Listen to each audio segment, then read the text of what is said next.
Hello friends, data communication and network में आज का टॉपिक हमारा कंप्यूटर नेटवर्क से संबंधित है। और कंप्यूटर नेटवर्क की बात करें, अभी तक हम लोगों ने डेटा कम्युनिकेशन की बात की थी, डेटा कम्युनिकेशन के टाइप की बात की थी, कम्युनिकेशन स्टैंडर्ड की बात की हमने, मल्टीप्लेक्सिंग की बात की, स्विचिंग की बात की, मॉड्यूलेशन डीमॉड्यूलेशन की बात की। अब हम लोग देखेंगे कि कंप्यूटर के नेटवर्क अगर इस्टेब्लिश करना हो तो हम क्या करेंगे। तो सबसे पहले अगर डिफिनीशन की बात करें कंप्यूटर नेटवर्क में, तो ये क्या कहता है, ये computer network is a collection of computing devices that are connected with each other for the purpose of information and resource sharing among a wide variety of users. एक इंडिपेंडेंट यूजर एक computer system में काम करता है। User के पास एक अपना computer होता है, उसके पास अपना सॉफ्टवेयर होता है, उसके पास अपना हार्डवेयर होता है, और यूजर कोई फाइल बनाता है। तो आज के इंफॉर्मेशन एज में अगर हम बात करें तो उस फाइल को कहीं न कहीं प्रोफेशनल तरीके से हमको दूसरे को डिस्ट्रीब्यूट करना पड़ता है, देना पड़ता है, चाहे हार्ड कॉपी में हम भेजें, सॉफ्ट कॉपी में भेजें। और कई बार हमारे साथ समस्या होती है कि सारे रिसोर्स हमारे पास उपलब्ध क्या पूरे कंप्यूटर में ग्लोबल रिक्वायरमेंट जो हर पर्सन का है उनके अनुरूप उनका सॉफ्टवेयर, उनका हार्डवेयर हम इस्टेब्लिश कर पाते हैं। तो एक कंप्यूटर के अपने लिमिटेशन है, उनके हार्डवेयर के भी लिमिटेशन है, उनके सॉफ्टवेयर का भी लिमिटेशन है। लेकिन आज हमारा कंप्यूटर एक वर्क स्टेशन या नोड की तरह काम करता है जो होल ग्लोबल नेटवर्क का पार्ट है। अगर आज के कंप्यूटर सिस्टम में नेटवर्क का प्रोविज़न ना हो, इंटरनेट का प्रोविज़न ना हो, तो आज कंप्यूटर हम परचेज भी नहीं कर सकते उसको। आज अगर हम कोई कंप्यूटर खरीदने जाते हैं तो सबसे पहले हम यही देखते हैं कि हमारे नेटवर्क सपोर्ट सिस्टम है कि नहीं, हमारा ऑपरेटिंग सिस्टम नेटवर्क को सपोर्ट करता है कि, इंटरनेट एक्सेस कर सकते हैं कि नहीं, फास्ट इंटरनेट काम कर सकता है कि नहीं। तो आज जितना इम्पोर्टेंट ऑपरेटिंग सिस्टम है उतना ही इम्पोर्टेंट नेटवर्क सर्विसेज भी हैं। नेटवर्क की सर्विस भी हमें चाहिए, नेटवर्क के परफॉर्मेंस को भी हम जज करने की कोशिश करते हैं। हम नेटवर्क कार्ड की क्या कैपेसिटी है, क्या स्पीड है, कम्युनिकेशन लिंक आसानी से उपलब्ध है नहीं है, और जहां हम कंप्यूटर यूज कर रहे हैं वहां पर इंटरनेट की फैसिलिटी है कि नहीं है, वो भी बहुत मायने रखता है। तो ऐसी स्थिति में कंप्यूटर नेटवर्क की बात करें तो नेटवर्क को मोटे तौर पर हम अगर बोले तो विदाउट एनी टेक्निकल डिक्लेरेशन हम बोल सकते हैं कि it is a collection of network computer system. It is a collection of two और more information computer system which can exchange information between each other. अब इसी इंफॉर्मेशन को और थोड़ा सा बढ़ाते हुए हम लोग बोलते थे कि we can share the resources, software hardware resources between them. Peripheral device को शेयर कर सकते हैं, सॉफ्टवेयर के फाइल को शेयर कर सकते हैं, हार्डवेयर के डिवाइस को शेयर कर सकते हैं। तो इन्हीं के लिए हम कंप्यूटर के नेटवर्क के एस्टेब्लिशमेंट की बात करते हैं, और प्रैक्टिकल रिक्वायरमेंट भी है। हम जानते हैं कि बहुत सारे रिसोर्स, अगर हम एक ऑफिस चलाना चाहते हैं तो हमारे पास बहुत सारे सिस्टम, अगर 10 सिस्टम की ज़रूरत है तो क्या हर सिस्टम के लिए अलग अलग प्रिंटर खरीदा जाए, या प्रिंटर एक ही हम ले लें पावरफुल और उसको सबके साथ शेयर कर दें, क्योंकि हर समय तो प्रिंटिंग का काम होता नहीं है। प्रिंटिंग का जितना काम है वो एक ही भी प्रिंटर से हो सकता है, और 10 प्रिंटर भी लगाए तो वेस्टेज है। हार्डवेयर हम चाहें तो हार्ड डिस्क या फाइल भी शेयर कर सकते हैं। सॉफ्टवेयर हर सिस्टम के लिए नहीं ले करके हम उनका लाइसेंस लेकर के सॉफ्टवेयर को शेयर करते हैं, कॉस्ट कम होता है। तो या तो हम कंप्यूटर के सॉफ्टवेयर को शेयर करेंगे, अपने डेटाबेस को शेयर करेंगे, या फिर उसके रिसोर्स को शेयर करेंगे। प्रिंटर की बात हुई, स्कैनर की बात है, उसको हम शेयर कर सकते हैं। तो कंप्यूटर नेटवर्क एक ऐसे कंप्यूटर का कलेक्शन है जहां पर बहुत सारे कंप्यूटर आपस में इंफॉर्मेशन शेयर करेंगे। अब शेयर करने में हमको देखना होगा कि जब भी कोई किसी ऑर्गेनाइजेशन के लिए अगर हम नेटवर्क एस्टेब्लिश करना चाह रहे हैं तो हमें क्या चाहिए। तो नेटवर्क में मेन फीचर जो हैं ये 6 अलग अलग पॉइंट हैं जिन पर हमको विशेष ध्यान देना होगा। जब भी नेटवर्क एस्टेब्लिशमेंट की बात होगी तो हम केवल इन्हीं बात पर ध्यान देंगे, नेटवर्क टाइप की बात हम नहीं कर रहे हैं। नेटवर्क का मेन फीचर क्या होना चाहिए, तो सबसे पहला फीचर है sharing. Computer network enable sharing files, software, hardware, resources and computing capabilities. तो ये सबसे पहले हमको देखना होगा कि हमारे पास ये सारे फीचर हैं कि नहीं। हम जब नेटवर्क एस्टेब्लिश करेंगे तब चाहे अब अपने फाइल की बात करें, सॉफ्टवेयर या हार्डवेयर की बात करें, रिसोर्स की बात करें, कंप्यूटिंग कैपेबिलिटीज़ है, उसको हम शेयर कर पाने में सक्षम हैं या नहीं है, या कि किस लेवल तक है, सफल है।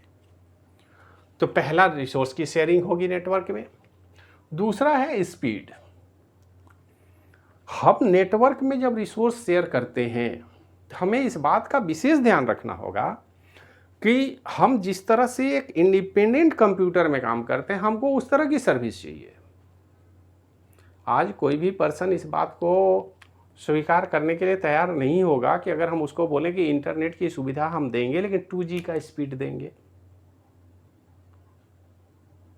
2G का स्पीड बहुत लोगों ने देखा होगा, महसूस किया होगा कि अगर स्पीड कम होता है तो आप किसी फाइल को कैसे एक्सेस करते हैं। तो हमको स्पीडली डेटा कम्युनिकेशन चाहिए।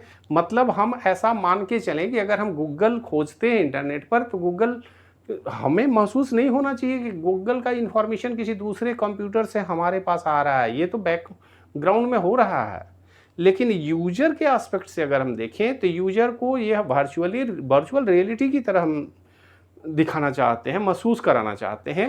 हमें लगेगा कि वो सारे इन्फॉर्मेशन हमारे कंप्यूटर से निकल के आ रहे हैं। हम किसी फाइल को खोलते हैं अपने कंप्यूटर में, जितनी देर में खुलता है उतनी ही देर में गूगल का पेज भी खुलना चाहिए। किसी दूसरे यूनिवर्सिटी की साइट, स्कूल की साइट हम खोलना चाहते हैं, गवर्नमेंट की साइट खोलना चाहते हैं तो उतनी ही देर में खुलना चाहिए। हमें महसूस नहीं होना चाहिए कि हमारा कंप्यूटर किसी दूसरे के पास रिक्वेस्ट भेज रहा है, वहाँ से रिक्वेस्ट को सर्विस दिया जा रहा है, फिर हमारे कंप्यूटर में आ रहा है। तो नेटवर्क में स्पीड बड़ा मायने रखता है। और स्पीड के विषय में बोलता है कि the communication speed among the computers is fast enough to be comparable with a centralised system. मतलब हमें ये महसूस ही नहीं होना चाहिए कि हम दूसरे सिस्टम से रिसोर्स को शेयर कर रहे हैं। ये फास्ट स्पीड की बात हो रही है और ये कम्युनिकेशन टेक्नोलॉजी में ये बहुत महत्वपूर्ण है। जब भी नेटवर्क एस्टेब्लिश हम करते हैं, जब भी नेटवर्क सर्विस प्रोवाइडर्स के पास हम जाते हैं तो हम स्पीड की ही बात करते हैं और स्पीड का चार्ज भी हम देते हैं। हाई स्पीड के लिए अगर अधिक चार्ज देना है तो हम देंगे, लेकिन हमें स्पीड चाहिए। तो नेटवर्क में स्पीड अच्छी होनी चाहिए। अगर स्पीड बहुत स्लो है तो उस नेटवर्क का कोई इंपॉर्टेंस नहीं रह जाता है। लोग काम करने में ऊब जाएंगे तो काम परफॉर्मेंस तो डिग्रेड होगा, डाउन हो जाएगा। तो हमारे नेटवर्क में शेयरिंग का प्रोविज़न भी होना चाहिए, उसका हाई स्पीड भी होना चाहिए। इसके साथ स्केलेबिलिटी एक टर्म आता है। स्केलेबिलिटी का मतलब क्या है? Size of computer network dynamically increase with time. हम जानते हैं कि हमारे नेटवर्क का साइज हर दिन बड़ा हो रहा है। तो हम बहुत बड़े नेटवर्क की बात नहीं करें। अब सोचें कि मान लेते हैं हमने एक नया स्टार्टअप शुरू किया है, अभी तत्काल हमने 5 कंप्यूटर अपने घर ऑफिस में लगा रखा है।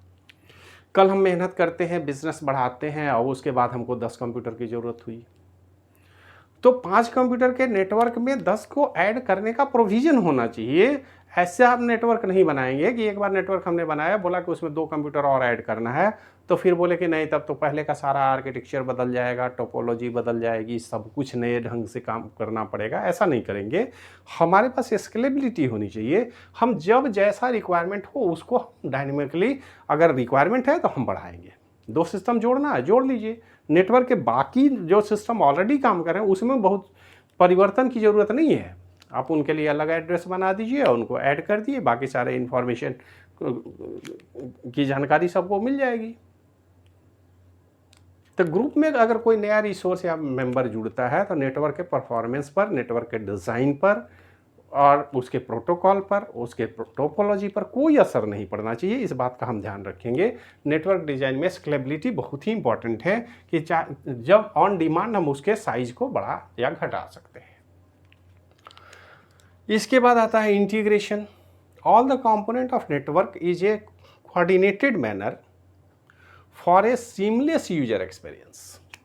मतलब सारे डिवाइस जो लगे हुए हैं उनको इस तरह से अरेंजमेंट हम करेंगे, सॉफ्टवेयर कम्युनिकेशन लिंक एस्टेब्लिश करेंगे कि एक नए यूजर को काम करने में इस बात का चिंता नहीं करना होगा कि मान लेते हैं अगर 10 सिस्टम है तो हमारे कंप्यूटर में अगर कोई प्रिंटर लगा हुआ है तो उनको तो हम आसानी से प्रिंट कर पाते हैं। अब नेटवर्क का प्रिंटर है तो हमें पता ही नहीं चलेगी कैसे प्रिंट होगा। ये ऑटोमेटिकली तरीके से नेटवर्क सेटअप करने के समय कर दिया जाएगा। एक यूजर जो है, डेटा एंट्री ऑपरेटर अगर है, तो उसको इस बात से कोई मतलब नहीं है कि जब जो हम प्रिंट ऑर्डर दे रहे हैं वो किसी दूसरे कंप्यूटर में लगा हो, उसके लिए अलग से उनको मेहनत करने की ज़रूरत है। वो आसानी से इंटीग्रेटेड हो, उनको महसूस ही नहीं होना चाहिए कि हमारा डिवाइस नेटवर्क के दूसरे कंप्यूटर के साथ अटैच्ड है। कहीं भी अटैच्ड हो, नेटवर्क में कोई भी रिसोर्स है वो एक दूसरे से बिल्कुल कोऑर्डिनेटेड, इंटीग्रेटेड होने चाहिए कि हम सिर्फ कमांड दें, हमारा काम होना चाहिए। सॉफ्टवेयर यूजर को, प्रोग्रामर को या किसी ऑपरेटर को इस बात से कोई फर्क नहीं पड़े। इंटीग्रेशन इस तरह का होना चाहिए कि यूजर पर इसका कोई प्रभाव नहीं पड़े, सीधी सी बात है। इस बात को हम ध्यान रखेंगे। नेक्स्ट टर्म आता है सिक्योरिटी। आज की डेट में सबसे बड़ा रिस्क नेटवर्क में सिक्योरिटी का ही है, खास करके तब जब हम ग्लोबल नेटवर्क के पार्ट हो गए हैं। आज हर डिवाइस में हम इंटरनेट चलाना चाहते हैं, हर डिवाइस को स्मार्ट बनाना चाहते हैं। स्मार्टफोन चाहिए, स्मार्ट टेलीविज़न सेट चाहिए, स्मार्ट कैमरा चाहिए, स्मार्ट गाड़ी चाहिए, स्मार्ट कंप्यूटर चाहिए। सवाल ये स्मार्ट का मतलब है कि नेटवर्किंग बहुत बड़े नेटवर्क का पार्ट होना चाहिए, हम कहीं से उनको एक्सेस कर सकें। तो जब हम स्मार्ट बनाते हैं डिवाइस को तो वहाँ पर सिक्योरिटी बड़ा इम्पॉर्टेंट फैक्टर हो जाता है, क्योंकि हमें पता है कि जब हम ग्लोबल नेटवर्क से जुड़ रहे हैं तो बहुत सारे लोग हमसे, आपसे भी स्मार्ट हैं। वो स्मार्टली हमारे डिवाइस को भी एक्सेस करने की कोशिश करेंगे, हमारे एक्सेस राइट को थ्रेट करेंगे। हम इस पर नेटवर्क की सर्विस जो यूज कर रहे हैं, उसमें जो इंफॉर्मेशन एक्सचेंज कर रहे हैं, उनकी चोरी कर सकते हैं। इंपॉर्टेंट इंफॉर्मेशन लॉस नहीं हो, डिस्ट्रॉय नहीं हो और कम्युनिकेशन भी अच्छी तरह से हो, इसको हम सिक्योरिटी के कंसर्न से देखते हैं। Network allows security and access right to the user for restricted sharing of resources and information. हम जिस रिसोर्स को शेयर करना चाहते हैं उनको तो शेयर करें, इसके साथ साथ इस बात को भी इंश्योर करेंगे कि हम जिस रिसोर्स को शेयर करने का ऑथराइजेशन किसी को नहीं दिए वो इस एक्सेस ना करें। जिसको हम एक्सेस राइट नहीं दिए हैं वो एक्सेस नहीं करेंगे, जिसको एग्जीक्यूशन राइट नहीं दिए हैं वो एग्जीक्यूट नहीं करेंगे। क्योंकि अब नेटवर्क में आज की डेट में अगर हम बात करें तो सबसे ज़्यादा काम तो हमारा नेटवर्क से ही चल रहा है। जहाँ भी ई शब्द हमने जोड़ दिया, चाहे ई बिजनेस की बात हो, ई पोर्टल की बात हो, ई गवर्नेंस की बात हो, ई एजुकेशन की बात हो, हर जगह हमको इलेक्ट्रॉनिक सिस्टम में चाहिए तो नेटवर्क के थ्रू हम काम करेंगे। और नेटवर्क के थ्रू काम करें तो हमारे लिए सिक्योरिटी एक बड़ा इम्पॉर्टेंट कंसर्न है। हम आज फाइनेंशियल ट्रांजैक्शन कर रहे हैं, एटीएम का इस्तेमाल करते हैं, तो ऐसी स्थिति में ये सारे तो नेटवर्क के ही पार्ट हैं। तो यहाँ पर सिक्योरिटी बहुत बड़ा कंसर्न है और सिक्योरिटी यूजर को भी रखना है। कुछ ऑथेंटिकेशन का, पासवर्ड का, कैप्चा कोड का व्यवस्था हमने रखा है, तो यूजर को भी हम कुछ जिम्मेदारी तो देते हैं, लेकिन ओवरऑल जिम्मेदारी तो नेटवर्क की है, जो इस बात को इंश्योर करेंगे कि कोई भी अनऑथराइज्ड पर्सन हमारे रिसोर्स को शेयर नहीं कर सके, एक्सेस ही नहीं कर सके। अगर राइट नहीं है तो ऑथराइजेशन पहले चेक होनी चाहिए। ऑथराइज्ड है तो जिस काम के लिए ऑथराइज्ड है सिर्फ वही काम करें। तो जो ऑथराइज्ड है उनको एक्सेस मिलना चाहिए और जो ऑथराइज्ड नहीं है उनको एक्सेस नहीं मिलना चाहिए। सिक्योरिटी में इस बात का भी हम ध्यान रखते हैं कि ऐसा नहीं हो कि डिनायल ऑफ सर्विस की बात आ जाए कि जो ऑथराइज्ड है वो भी एक्सेस नहीं कर पा रहे हैं, ये भी सिक्योरिटी का कंसर्न है। तो हमको इस बात का इंश्योर करना पड़ेगा कि जो ऑथराइज्ड है उनको निश्चित रूप से रिसोर्स उपलब्ध हो और जो अनऑथराइज्ड है उनको रिसोर्स उपलब्ध नहीं हो, और किसी भी सूरत में ऑथराइज्ड को रिजेक्ट ना किया जाए या अनऑथराइज्ड को परमिशन ना दिया जाए। तो इस तरह की बात हम अपने नेटवर्क की सिक्योरिटी के लिए करते हैं। और नेक्स्ट टर्म है कॉस्ट इफेक्टिवनेस। सब कुछ करेंगे, सारी सुविधा हम देंगे, लेकिन विद इन द बजट होना चाहिए, प्रोविजन ऐसा होना चाहिए। Networking reduces the development cost of hardware and software of A centralised system. जो हार्डवेयर और सॉफ्टवेयर हम लगा रहे हैं उसके कॉस्ट को हम रिड्यूस करने के लिए लगा रहे हैं, स्वाभाविक है। अब अगर हम प्रिंटर 10 कंप्यूटर के बीच एक प्रिंटर लगाना चाह रहे हैं, एक स्कैनर लगाना चाह रहे हैं, तो ये बात तो समझ में आ रही है। लेकिन ऐसा हम नहीं कर सकते कि एक प्रिंटर को हम शेयर करने के लिए 10 सिस्टम से इस तरह के डिवाइस को हम परचेज करना पड़े नेटवर्क एस्टेब्लिश करने में कि वो 10 प्रिंटर से ज़्यादा का कॉस्ट हो जाए। फिर फ़ायदा क्या है नेटवर्किंग का?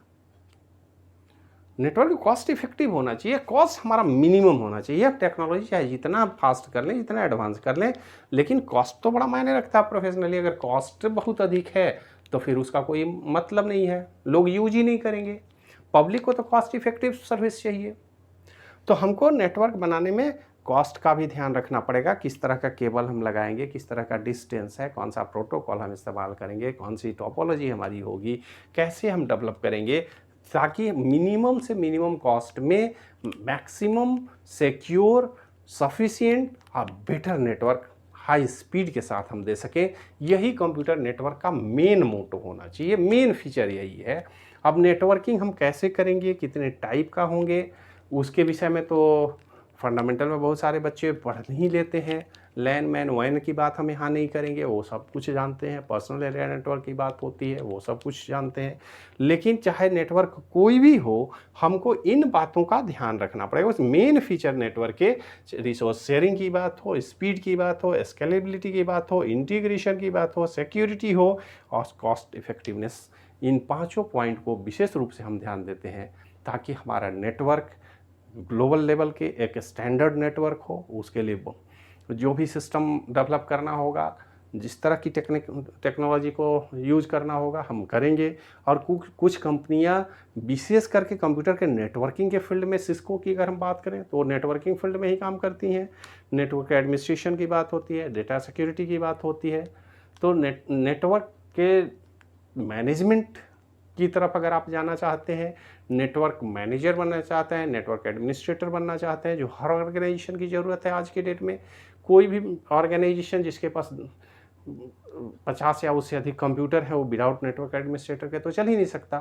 तो अगर नेटवर्क एडमिनिस्ट्रेटर आप बनना चाहते हैं तो इन सारी बातों को ध्यान में रखेंगे और सावधानी से पढ़ने और समझने की कोशिश करेंगे, ताकि इस तरह के जो फीचर हैं उनको ध्यान में रखे बगैर आप एक अच्छा नेटवर्क एस्टेब्लिश ही नहीं कर सकते। या नेटवर्क का सिस्टम को डेवलप करने की बात हो तो ये जानकारी आपके पास बहुत काम आएगी। और ये कंप्यूटर नेटवर्क का फर्स्ट लेक्चर है, और जिसको आगे चल के और अगले लेक्चर में हम लोग डिस्कशन करेंगे। आज के लिए इतना ही। वीडियो देखने के लिए धन्यवाद।